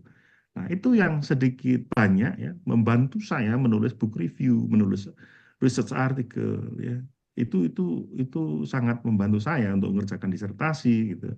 Karena tulisan-tulisan itu kan kritis, eh, tidak hanya menulis bahasa itu saja, tetapi apa? Bahasa itu kan muncul, yang saya sampaikan tadi, bahasa tidak muncul dalam ruang hampa. Bahasa itu selalu muncul dalam konteks sosial, politik, ekonomi, dan budayanya. Jadi, maka yang besar itu perlu ditulis sebelum, bukan sebelum ya, tetapi yang memberikan pengaruh terhadap yang kecil. Yang kecil itu apa? Microstructure. Yang word, phrase, sentences, gitu kan. Itu kan dipengaruhi hal-hal yang besar juga gitu. Monggo Prof. Anil dilanjutkan slide-nya. Some conclusions. Ini conclusion, embedded reference and edit analysis ini. conclusion saya di sini tidak hanya sekedar summarize. Maka conclusion saya itu ini seperti ini contohnya. Above all, the book offers critical insights of both intercultural communication, blah, blah, blah. The book also enable, saya ngomong secara umum dulu nih. Nah, di bawahnya saya mencoba untuk membandingkan dengan buku lain. The book is more comprehensive than other books, such as ELF in Higher Education Smith 2010. Ini sebenarnya ingin apa ya? Ingin meyakinkan book review editor bahwa saya ini ketika menulis book review tidak sekedar menulis book review yang akan saya tulis reviewnya, bukan. Saya juga membaca buku-buku sejenis dari pakar-pakar yang lain gitu. Jadi intinya saya ingin menyampaikan secara nggak langsung dalam bentuk tulisan. Saya banyak baca di bidang ini gitu loh. Dengan cara memasukkan ini, dan memang saya baca betulan gitu. Which focuses only on the 11 classroom and the books which investigate in the cultural aspect, misalnya saya tambahkan ada Smith 2010, Machat et al 2016. Ini saya masih ingat kalau Machat et al 2016 ini Springer bukunya ya, et al-nya ini temannya Fred Darwin dari Profesor Finlandia itu tadi. Di sini saya juga memasukkan Lester Pennycook, ya, English as Lingua Franca. Ya, tadi Lester Pennycook saat ini adalah guru besar di Universitas Teknologi Sydney. Beliau sangat disegani dalam dunia linguistik terapan kritis ya, selevel dengan Suresh Kanagaraja tadi. As well as address the argument that demarcation, pembatasan ya, antara ELF dan non-ELF itu adalah counterproductive, ditulis oleh Sewell 2013. Ini terbitnya 2016, berarti kan masih oke gitu. 2016 saya kutip 2016, ada kutip 2013 kan masih ketika terbit tahun itu masih sangat oke ya.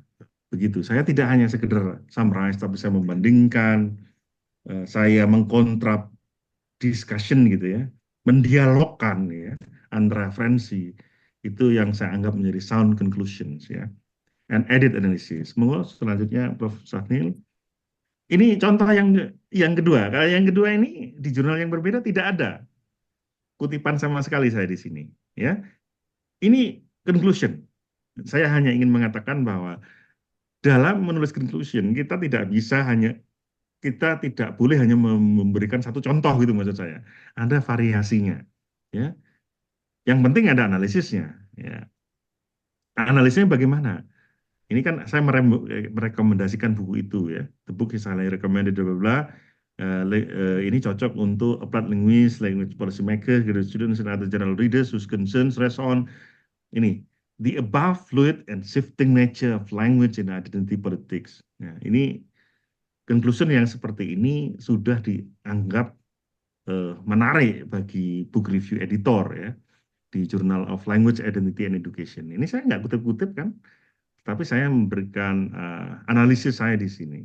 Ada fluid and shifting nature of karena bahasa bagi seorang poststruktural, saya sangat terinspirasi oleh itu, adalah apa? Cair. Fluid itu cair, shifting itu ya bisa berubah-ubah sesuai konteks gitu. Dan juga tentu identitas politik itu kan cair, nggak ada politik itu yang kaku-kakuan kan. Hari ini teman bisa jadi 5 tahun lagi jadi kawan gitu kan. Nah dalam bahasa seperti itu identitas politik itu tentu sangat cair. Mau dilanjutkan Prof. Safnil? Conclusion yang berkaitan book distinctive features ini agak panjang ya. Overall this book is highly recommended buahnya ya. Buku ini lebih realistik, lebih demokratis. Ini yang highlight ini adalah cara yang saya highlight ini berarti saya tekankan bahwa saya menegaskan buku ini yang berbeda dengan buku-buku sebelumnya itu ini loh yang penting dan layak untuk dibaca dan tentu untuk dibeli gitu kan, tujuannya namanya kita mengendorse buku gitu. Tapi ya nggak itu aja ya, kita boleh kritis itu asal proporsional gitu. Buku ini kurang ini dan itu, ini kalau diperbaiki ke depan harus seperti itu boleh, tapi harus proporsional ya, harus make sense gitu, harus diterima secara akademik. Kalau ini cenderung memberikan kelebihan-kelebihan buku ini seperti ini yang nggak ada di buku-buku yang lain ya, yang sangat praktikal gitu. Monggo Pak Safni dilanjutkan. Nah, ini tips ya. Nggak terasa saya sudah 1 jam 15 menit sendiri ya, hanya dengan 14 PowerPoint gitu. Slide. Final tips and takeaways. Kenapa kita harus menulis book review? Itu jadi penting. Ya, bukan asal-asalan atau kita sedang nganggur, bukan. Serius itu dalam tulisan-tulisan akademik barat itu serius. Riset orang barat itu serius. Dikerjakan dengan berpikir sungguhan gitu. Tidak asal-asalan. Itu nggak bisa.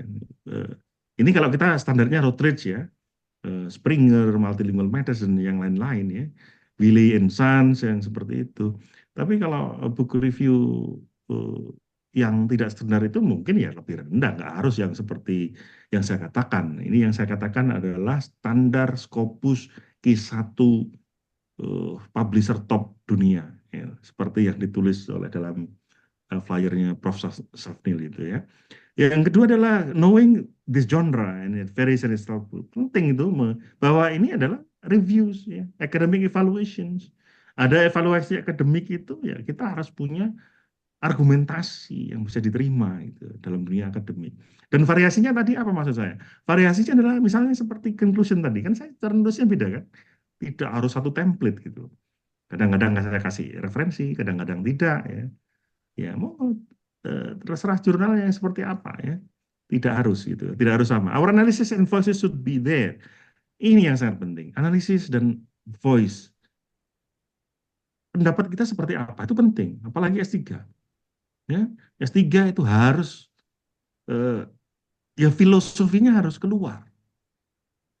S3 itu makanya kalau kita kita tegaskan, filsafat ilmu dalam S3 itu sangat penting untuk semua jurusan tuh. Orang kuantitatif ya harus tahu filsafat ilmunya dunia kuantitatif. Orang kualitatif ya harus tahu filsafat ilmunya kualitatif. Bukan hanya sekedar teori-teori tentang ontologis, epistemologis, dan aksiologis, bukan. Tapi bagaimana itu terimplementasi terhadap sebuah tulisan dan riset yang yang disegani. Gitu. Kalau kita nulisnya tidak memakai standar internasional, maka ya kita akan ditolak. Contoh, riset kita nggak memakai aksiologis standar etika internasional, kan responden harus consent form, harus ada persetujuan, nama harus disamarkan. Itu aturan internasional. Kalau kita datang ujuk-ujuk nama nggak disamarkan, itu menyalahi etika internasional. Gitu. Makanya standarnya kalau mau publikasi internasional ya standar prosesnya, standar penelitiannya, standar etikanya harus internasional. Gitu. Selanjutnya adalah knowing the writing techniques for each move structure is vital. Tadi, analisis yang saya tulis itu tidak hanya terjadi di conclusion. Analisis itu bisa mulai second paragraph, eh, mulai move awal sampai akhir itu semuanya bisa ada analisisnya. Bukan hanya analisis itu di conclusion, enggak. Semuanya bisa masuk ya. Kalau Bapak Ibu membaca 6 artikel saya, book review akan tahu bahwa pendapat yang terjadi highlight hitam-hitam itu adalah kan pendapat saya masuk di situ. Analisis muncul di mana-mana ya. Writing book review is the way we engage in the global academic conversation and global knowledge production. Yang terakhir adalah meng-highlight bahwa menulis book review itu bukan iseng. Menulis book review itu serius. Ini kerjaan S3 ini kadang-kadang ya mungkin agak karakter ya. Teman-teman, oh Pak Rifut ini kalau ngajar serius gitu. Lah iya, memang dalam tradisi Barat itu kalau menulis, ini saya tidak mengatakan Barat itu selalu lebih baik, tidak. Saya belajar di Barat, tapi saya juga kritis terhadap Barat. Ya, tulisan-tulisan saya itu kan banyak men-challenge tradisi dominasi Barat juga. Ya, kenapa saya harus mengutip Edward Said? Karena beliau tokoh postkolonial juga yang membela orang-orang negara-negara yang tidak dominan. Ya, kenapa saya juga harus mengutip Profesor Syekh Farid Alatas, dosen profesor di Malay Studies National University of Singapore? Karena beliau juga memberikan dukungan terhadap suara-suara akademik dari negara-negara seperti kita, seperti Indonesia dan yang lain-lain. Saya kira kurang lebih begitu, Prof. Sahnil. Saya sangat senang nanti kalau ada dialog dan pertanyaan. Terima kasih. Assalamualaikum warahmatullahi wabarakatuh. Waalaikumsalam warahmatullahi wabarakatuh. Ya, terima kasih banyak. Kita Masih punya waktu lebih kurang 30 menit untuk diskusi. Silakan. Yang ingin bertanya, ayo. Nah, gunakan waktu yang masih ada. Izin Prof. Ya, ya silakan Pak Mardi. Assalamualaikum warahmatullahi wabarakatuh. Waalaikumsalam warahmatullahi Eh, wabarakatuh. Prof. Safnil yang kami hormati, juga Pak Ribut Wahyudi, benar-benar merupakan eh, perkuliahan yang membuka mata saya tentang book review ini, Pak Wahyudi. Dan seperti yang Bapak sampaikan, memang begitu menarik membicarakan tentang book review ini, meskipun eh, belum banyak mungkin yang melihatnya sebagai sebuah hal yang mungkin bisa diangkat menjadi sebuah penelitian. Tapi mudah-mudahan kalau lancar, Pak Wahyudi, kami mencoba untuk meneliti tentang book review ini di disertasi kami, Pak Wahyudi. Tentu sekaligus saya mohon bantuannya nanti. Tetapi memang arahnya saya melihat rhetorical pattern dan beberapa pertanyaan yang sudah saya siapkan sepertinya tadi sudah terjawab semua, Pak. Beberapa sudah terjawab, maksud saya. Sebagai contoh, Bapak mengatakan Bapak post-structuralism, itu sebenarnya saya juga ingin bertanya bagaimana menentukan pola penulisan sebuah book review, begitu Pak. Namun ada hal yang ingin saya tanyakan, Pak. Saya sudah selintas juga membaca book review yang Bapak tulis, dan juga dari korpus yang saya temukan, saya juga coba membacanya, Pak. Yang ingin saya tanyakan adalah bagaimana, sebagaimana Bapak katakan tadi, bahwa kita tidak hanya membuat summary, tetapi juga mengevaluasi dari buku yang kita review. Yang kami tanyakan bagaimana menyeimbangkan antara apa, mengevaluasi atau mengkritisi, Pak, buku yang kita review itu dengan pricing, artinya kita mencoba untuk, katakanlah tujuannya tadi, mempromosikan buku tersebut. Bagaimana membuatnya menjadi balance dan juga eh, bagaimana menghilangkan atau menghindari apa namanya eh, bias dalam dalam kita mengevaluasi. Sedikit saya membandingkan, Bapak, mohon izin, dari beberapa book review yang saya temukan itu si reviewer itu begitu begitu melihat begitu tegas melihat kekurangan di buku yang dia review.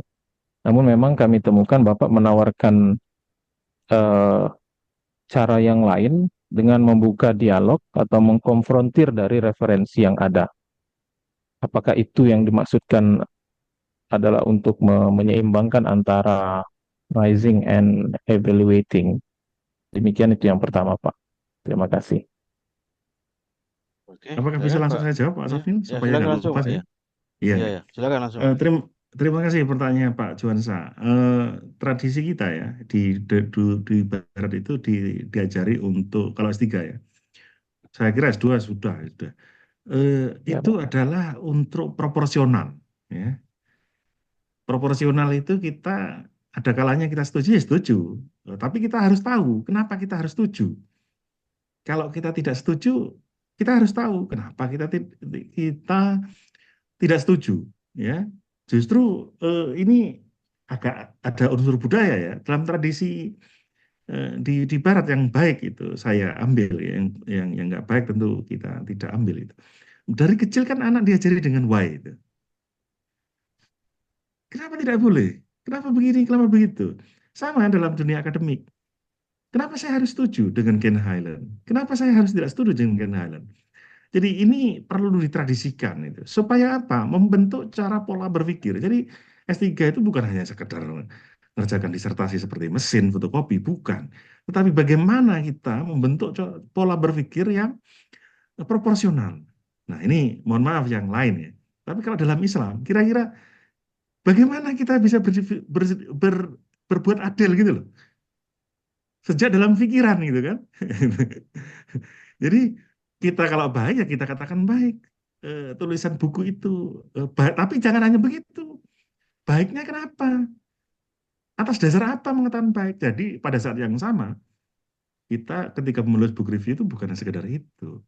Baik itu karena apa? Apa karena metodologinya baru, ataukah memang metodologinya sudah ada tapi sangat robust, ya, metodologi penelitian itu sangat robust, ataukah memang cara berpikirnya itu out of the box yang tidak pernah ada tapi make sense gitu. Jadi kalau kita mau mengevaluasi, itu apanya yang kita mau evaluasi? Apakah bahasanya yang tidak renyah? Kadang-kadang ada bahasa buku bagus ya, kontennya bagus, tapi bahasanya mengawang-awang, tidak mudah dipahami oleh makhluk bumi. Padahal kita ini semuanya makhluk yang ada di bumi gitu kan. Bahasanya profesor itu kan kadang-kadang begitu kan. Untuk menunjukkan keprofesorannya itu kan. Wah susah itu. Itu ada Pak, seperti itu. Tapi ada profesor top internasional, bahasanya sangat renyah untuk difahami ada. Karena apa? Karena prinsip. Filosofinya berbeda. Justru karena difahami banyak orang dan digunakan banyak orang, dikutip banyak orang, kira-kira kalau dalam pemahaman saya, ya, pemahaman dalam tradisi kampus saya misalnya, lebih bermanfaat lah, kira-kira begitu kan. Nah, eh, tadi itu sebenarnya, kapan kita harus bias, eh, eh, eh, kalau prostruktural nggak ngurus bias, Pak. Bias itu istilah-istilah positivistik gitu. Itu perdebatan dalam dunia akademik, kuantitatif, kualitatif, perdebatan itu biasa aja kok. Bias itu istilah-istilah kuantitatif itu. Kalau kami biasa aja. Kami orang-orang poststruktural itu menganggap subjektivitas. Nah, orang-orang ini bias namanya. Orang-orang positivis itu menganggap bias tidak boleh. Kalau orang poststruktural itu menganggap bukan bias, sejenisnya itu namanya subjektivitas itu boleh. Asal yang ditekankan apa? Asal jujur. Kita mengakui eh, kejujuran itu menjadi penting dalam dunia poststruktural. Kenapa tadi saya menyampaikan S1 saya bidang ini, S2 saya bidang itu, S3 saya bidang itu, supaya orang yang mendengar itu tahu Pak Ribut itu cara berpikirnya seperti itu karena eh, pendidikan atau nilai-nilai yang sudah dilalui seperti itu. Ini kan jujur saja Pak, belak-belakan. Dan itu dalam tradisi Barat namanya subject position. Ya, dalam disertasi saya nulis begitu supaya orang tahu. Loh, ujuk-ujuk kok pendapatnya begini itu dari mana? Ya kan dari itu. Eh, Dari yang saya jelaskan tadi itu. Kenapa saya menulis yang lebih seperti ini? Kenapa kok Pak Ribut tidak menulis fonetik fonologi, buku fonetik fonologi? Bukan, Pak, karena itu bukan research interest saya. Interest saya itu yang lebih pada linguistik terapan yang tapi yang kritis.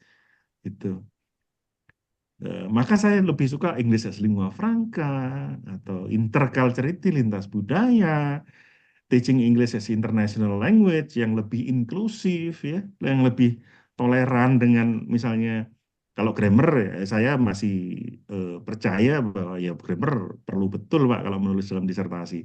Tapi misalnya kalau ada orang berbahasa Inggris ya, orang Bengkulu gitu, misalnya eh, logatnya tidak harus seperti orang Australia gitu kan, pengaruh logat Bengkulu, why not gitu, nggak masalah itu. Logat itu kan susah itu. Eh, Madura misalnya, Jawa misalnya, ya teman-teman kita bahasa Inggrisnya. Kalau grammar harus bagus, harus betul. Salah kan nanti repot itu, pemahamannya gimana. Tapi kalau misalnya seperti logat itu kan sesuatu yang bisa diperdebatkan, ya, nggak masalah, gitu kan. Kita kan nggak harus seperti bule. Bule saja kalau suruh ngomong bahasa Indonesia itu juga amburadul kok, gitu kan. Kosakatanya itu amburadul juga, itu kan. Jadi saya itu pernah berdebat dengan supervisor saya. Kira-kira saya ini kalau di Indonesia itu mungkin nggak lulus-lulus itu gara-gara mendebat supervisor. Dikira dikira nanti tidak ini ya, tidak hormat, tidak ini kan ya. Tapi kalau dalam dunia Barat berbeda pandangan dalam dunia akademik itu boleh Pak, asal bukan personal gitu ya, argumentasi gitu loh. Ada referensinya itu. Begitu. Jadi bagaimana untuk tidak bias ini? Ya itu Pak. Kita dilatih untuk berpikir mana yang bagus, alasannya apa, harus dikatakan apa adanya. Kalau menurut kita kurang bagus, alasannya apa? Kalau perlu ada referensinya supaya orang itu, kalau kita kadang-kadang Pak, salah satunya ya, kalau kita belum punya nama besar menulis itu jangan, harus ada referensinya yang internasional supaya apa, orang oh ada rujukannya, wajar gitu. Ada referensi Kanagara Raja, Lester Pennycook, itu adalah cara saya untuk meyakinkan orang. Saya cek di bukunya bisa dicek orang lain sama. Sehingga apa yang saya omongkan bukan omong kosong gitu. Tapi kalau sudah seperti Alistair Pennycook dan Kanagaraja, jarang-jarang ngutip pun Pak, orang langsung percaya. Karena dirinya sendiri juga sumber kutipan. Gitu. Nah, begitu Pak ya. Eh, Oke. Siap. itu Iya. ada unsur insting, tapi kita harus jujur sejak dalam pikiran dan adil. Siap, makasih. Terima kasih. Oke, ya. Oke, yang lain kalau ada pertanyaan, silakan. Oke, Pak Ibu Wahyudi, kita kan sudah berkomunikasi dengan penerbit atau dengan jurnal Hmm, bahwa kita akan mereview sebuah buku. hmm. Nah, apakah hasilnya nanti bisa di-reject juga? Oh, pernah, Pak. Saya pernah di-reject, Pak. Hmm. Ini saya katakan apa adanya. Saya namanya belajar itu kan nggak smooth terus, Pak ya. Saya pernah di-reject, tapi sekali saja saya di-reject gitu. Tapi itu saya bersyukur karena ternyata eh, saya mengalami itu yang lain yang ya berapa ya? Berarti yang 7, yang di-reject itu tadinya English as Hydra itu mau saya akan terbitkan di ini, Pak. Di Critical Inquiry in Language Studies itu editornya eh, Profesor Yuko Kubota. Kalau enggak editornya ya book review editornya lah. Nah, buku itu sudah saya tulis book reviewnya ya. Menurut Profesor Yuko Kubota kurang kritis gitu ya. Sampai 2-3 kali terus di-recheck gitu. Ya, saya beban moral juga Pak waktu itu Pak. Beban moral, wah ini bukunya sudah saya coret-coret sudah ini kan. Tapi saya nggak, tapi ya saya agak maklum juga sih, karena menulis buku review itu harus devoted ya, harus serius ini. Ketika saya lulus, Pak, saya teruskan nulis buku book review itu, saya tawarkan ke Journal of Asia TOEFL itu. Hmm. Mereka review terus diterima, Pak. Nah, Iya. artinya ketika yang tadi gagal ya, saya masih merasa berhutang ya, karena sudah dapat bukunya, kok nggak terbit, ini kan malu juga kan. Nah, Hmm. saya coba ke Asia TOEFL yang itu bagus juga kan, Scopus Q1 juga kan. Setelah terbit, saya tulis acknowledgement. Saya juga memberikan acknowledgement terima kasih pada Profesor Riko Kubota yang sudah memberikan critical feedback pada book review saya sebelumnya sebelum terbit ini. Begitu. Itu kan adil, Pak. Kita Hmm. menghargai eh, apa masukan pakar itu. Itu dan Profesor Riko Kubota senang gitu. Setelah terbit di Asia TOEFL senang gitu. Walaupun tidak di jurnalnya yang dia jadi editornya, tapi kan Hmm. akhirnya terpenuhi, Pak, target itu. Gitu. Itu Hmm. Pak Ya. Safni. Oke. Oke. Makasih. Ya, silakan yang lain kalau ada yang bertanya. Siapa? Silakan.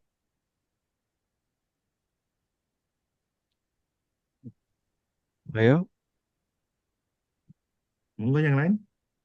Ya.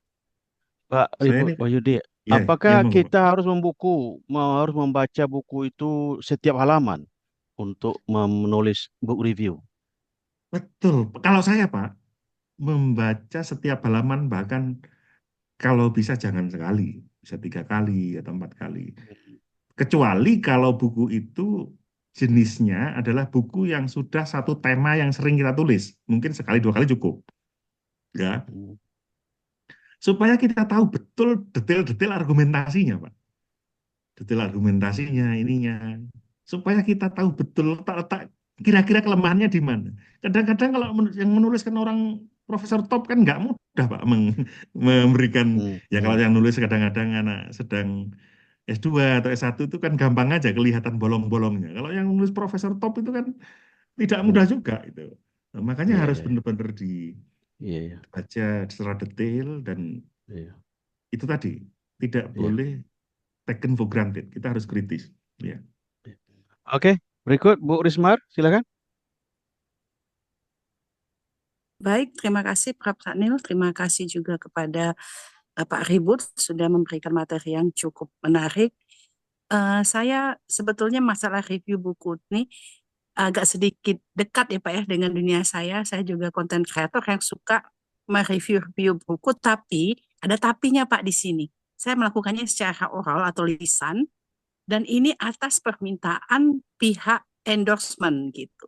Nah, yang ingin saya tanyakan, andaikan saya mereview buku dalam bentuk tulisan, seperti waktu di tesis S2 dulu, tapi di sini review bukunya itu diminta oleh pihak penerbit.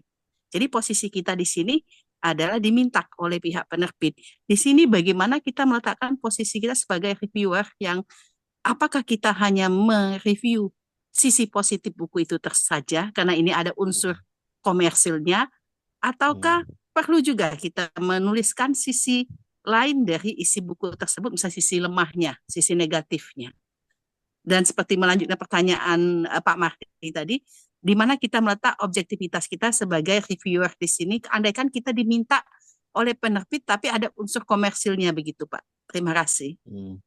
Iya, itulah beda budayanya, Bu. Beda budaya kalau dalam tradisi di Barat itu, mereka lebih terbuka, termasuk publisher tentunya, yang menggawang-gawangi itu lebih terbuka oleh perbedaan pandangan. Ya, sekarang kembalikan lagi ke penerbit yang Ibu diminta tadi. Kalau penerbitnya maunya yang positif-positif saja, ya menurut saya itu tidak sehat secara akademik gitu. Itu harusnya ya yang proporsional ya, karena sesuatu yang positif ya dikatakan positif, kenapa yang kurang ya dikatakan kurang, kenapa. Justru dengan begitu nanti buku edisi keduanya kan bisa lebih bagus kan begitu. Kalau ada review-review yang memang secara substansial membangun kan bisa Bu. Buku itu kan kadang edisi satu, edisi kedua, direvisi kan begitu, maka akan lebih bagus kalau apa adanya itu. Sekarang kembali lagi ke kitanya ya. Kalau publishernya hanya yang positif saja, kalau saya nggak mau itu. Kalau saya nggak mau itu kan gimmick-gimmick saja ya. Harus yang karena akademik itu kan wilayah idealisme Bu. Gitu. Kalau akademiknya sudah terkontaminasi terlalu jauh dengan sisi pragmatis ya agak kritis lagi menurut saya. Oke. Begitu ya. Oke, Lanjut. terima kasih. Prof. Iya. Silakan. Ada yang lain? Siapa lagi?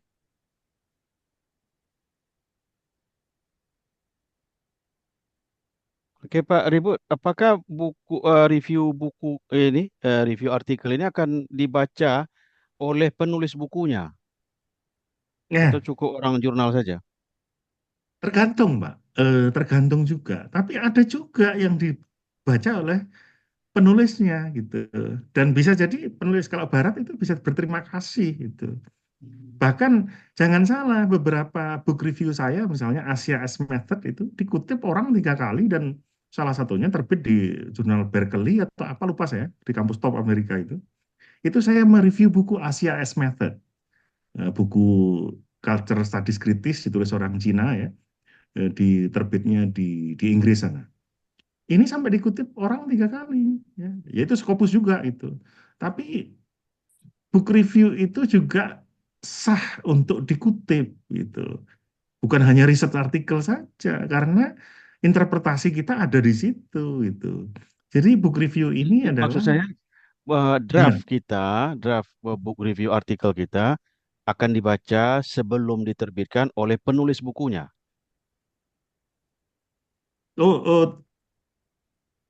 Untuk edisi revisi, Pak.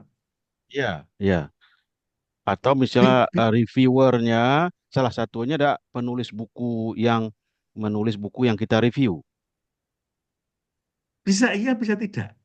Ya. Ya. Tapi kalau kita menerbitkan di publisher top seperti Routledge, itu kemungkinan besar akan dibaca, Pak.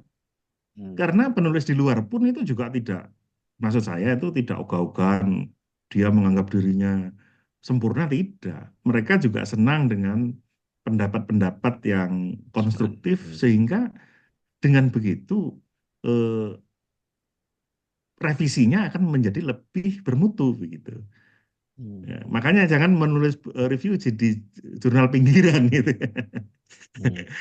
Kalau menulis buku di Language Identity and Education atau jurnalnya yang Pak Safnil pernah terbit Multicultural Discourse itu bagus-bagus aja Pak di situ, di mana lagi gitu kan. Kalau Asia ya Asia TEFL misalnya Journal of Asia TEFL RELC Journal ada kemungkinan Pak akan dijadikan ini karena kritik itu kan bisa melalui tulisan, tidak harus kolega yang ketemu langsung gitu kan. Itu. Oke, berikut masih ada waktu kita masih sekitar 20 menit lagi. Izin Pak Ribut. Ya, silakan, silakan. Ya. Tadi di awal sebenarnya membuat book review artikel ini bisa menjadi salah satu cara untuk publish di jurnal yang bereputasi. Saya termasuk mungkin masih sangat minim membaca buku, Pak Wahyudi. Andai kata saya ingin membuat sebuah book review, mohon bantuan apa yang harus saya lakukan? Artinya memilih buku, apakah harus buku yang terbaru terbit? Walaupun katakanlah tadi sesuai dengan minat saya, apakah yang terbaru terbit? Lalu yang berikutnya, andai kata buku itu tidak didapat dari publisher, apakah masih tetap bisa kita membuat buku reviewnya? Demikian, Pak. Oke, Boleh silakan, saja, Pak. Pak. Ya. Saya dulu ketika di New Zealand itu, ya kadang-kadang kalau bukunya kampus saya punya, misalnya Victoria University Wellington punya, kebetulan ini privilege di Barat ya, buku-bukunya kan update itu, karena mereka kaya itu kan.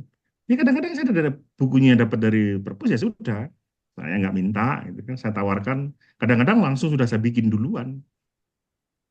Eh, kecuali kalau saya memang benar butuh buku itu, justru saya kepingin dapat hard copy-nya ya, saya pendekatan itu ke book review editornya itu. Nah, itu cara lainnya, Pak, dari buku. Atau saya nggak tahu lah, dengan cara-cara yang lain saya sebenarnya tahu maksudnya itu. Gitu. Cuman nggak mau saya bahas itu. eh, si sah-sah saja, Pak. Asal jangan bilang saja, saya sudah punya bukunya, gitu kan. Terlepas ini yang tahu malaikat itu kan. Saya menulis ini bagaimana ya. Tapi bahwa buku itu harus baru, iya. Relatif baru ya. Kalau misalnya sekarang 2024 ya mungkin 2023 masih oke kalau jarang ditulis bukunya. Tapi ada sekali buku sekali launching itu banyak yang mereview. Mungkin salah satunya itu ya. Kalau sudah banyak mungkin nggak di ACC. Makanya penting itu melihat website-website publisher top-top itu. Begitu ada muncul itu dulu-duluan untuk ini untuk memproposal gitu kan. Dan biasanya ya itu Pak itu branding itu. Kalau sudah banyak book reviewnya, jurnalnya sudah banyak internasional itu akan lebih mudah itu, lebih mudah dipercaya. Bahkan jurnal itu ada yang mengatakan tidak menerima unsolicited reviews ya, yang tidak diundang. Kadang-kadang mereview itu jurnal yang bagus-bagus, saya yang lamar nggak mau mereka. Padahal tulisannya sudah banyak. Kenapa? Mereka maunya selevelnya Ken Highland. Mereka maunya Brian Baltridge itu. Karena reviewnya saja itu sudah langsung dikutip banyak orang gitu. Gitu. Nah, tapi itulah Pak, bukan berarti tidak bisa, tetapi ya kalau awal itu kita harus benar-benar meyakinkan itu gimana caranya lah. Ya. Makanya kalau menulis itu awal-awal berat itu ya. Tapi kalau sudah kita punya academic capital ya, bahasanya Pierre Bourdieu, maka kita akan semakin dipercaya. Gitu. Saya nggak ngelamar-ngelamar itu aja di undang-undang itu. Ya karena tulisan gitu. Karena saya sudah berdarah-darah ketika sedang S3 gitu kan. Saya udah bulan udah di mana-mana, semakin enak itu. Artinya semakin lama semakin enak itu. Bukan kalau bisa begitu kan. Kita ini kan begitu itu hidup. Kalau kita kerja kerasnya di waktu muda itu semakin tua kan semakin menikmati hidup gitu.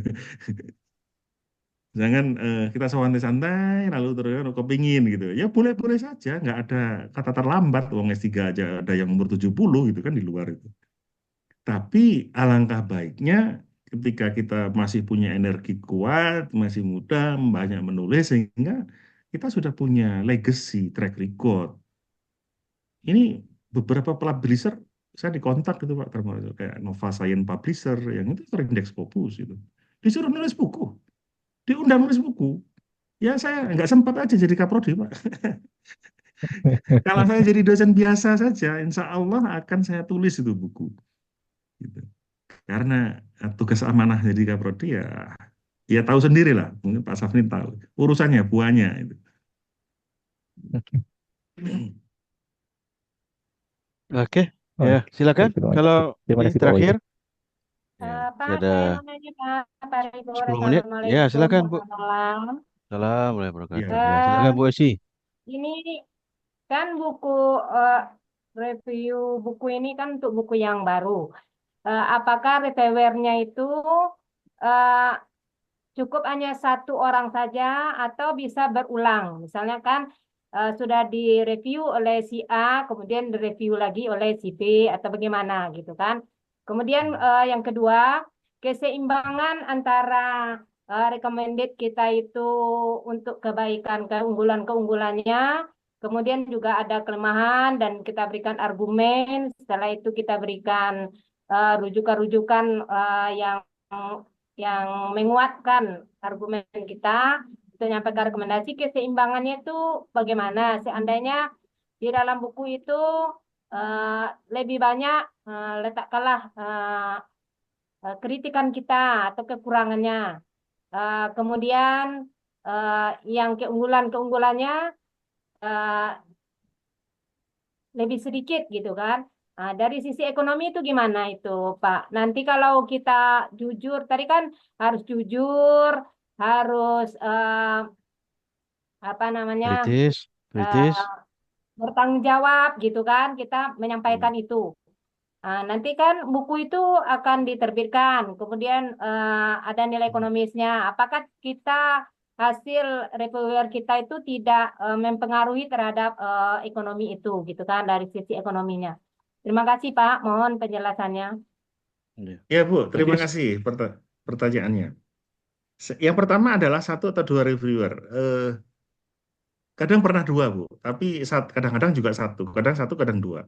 Kalau satu itu biasanya book review editornya memang orang top di bidangnya, jadi sudah sekali baca, oh ini masuk. Mereka sudah pengalaman sekali, publikasinya banyak, jadi langsung satu cukup. Tapi kadang-kadang kalau book review editornya masih agak junior, mungkin bisa dia minta pertimbangan pada yang lebih senior. Itu pernah terjadi seperti itu. Bisa dua, bisa satu. Itu ini. Terkait tadi yang banyak kritikan negatifnya, bagi saya akan sulit terjadi Bu, kalau Ibu menulis book review, publishernya Routledge, Springer,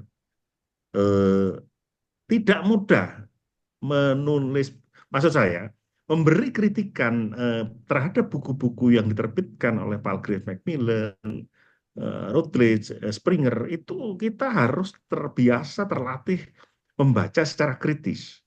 Ya, maksud saya begini, mungkin yang Ibu maksud kritis belum tentu dianggap kritis oleh reviewer internasional gitu.